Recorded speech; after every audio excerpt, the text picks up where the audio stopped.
Most people don't actually fail at fixing their routine.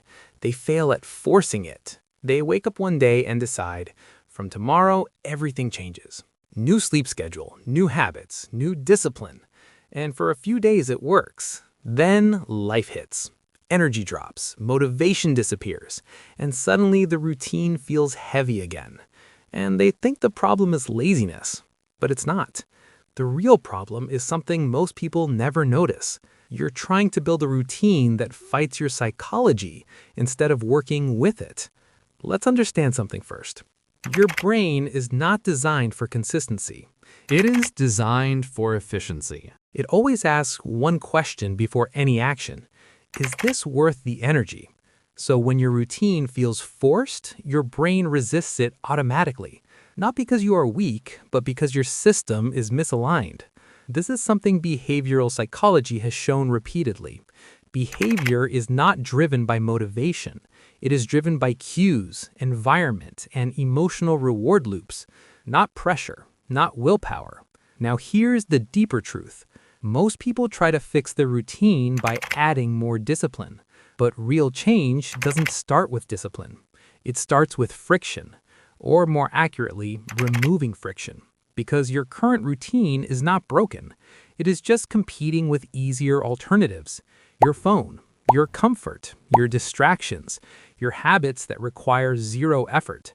And your brain will always choose the path of least resistance. Always.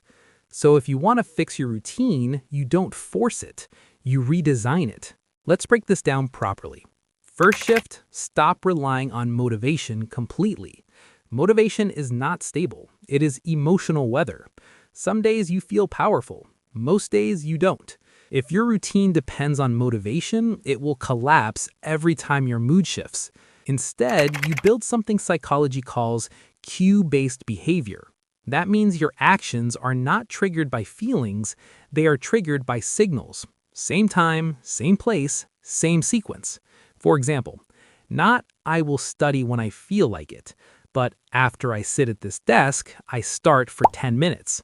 You remove decision-making, because decisions are where routines die. Second shift. Start smaller than your ego wants. This is where most people fail.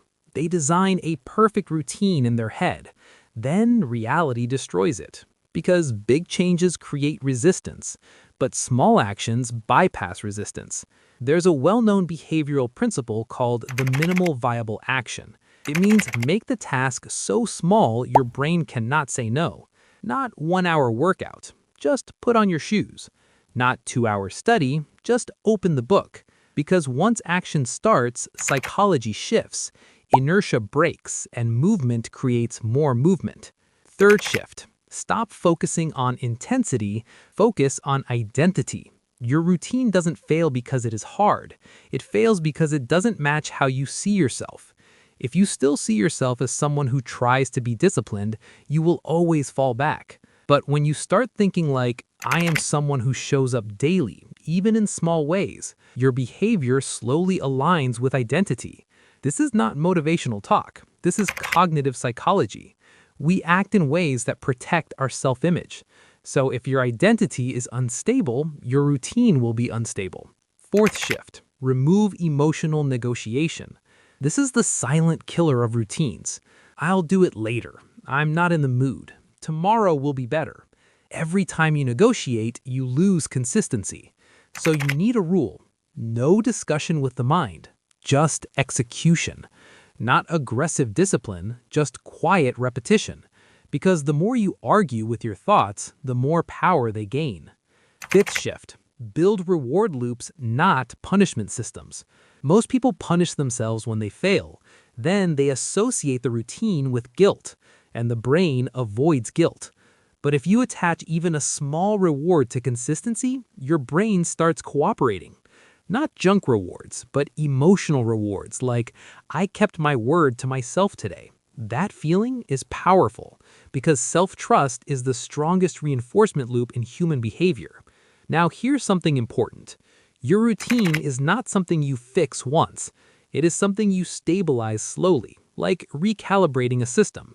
Some days you will do less, some days more. But consistency is not perfection. It is return rate, how fast you come back after falling off. That is the real measure of discipline, not never failing. So stop trying to force your routine into existence.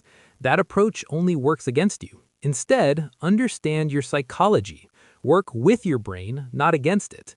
Remove friction, shrink the starting point, detach identity from failure, remove emotional negotiation, and build small reward loops. Because once your system stops feeling like resistance, discipline stops feeling like effort. And that's when your routine finally becomes part of you, not something you force, but something you naturally return to.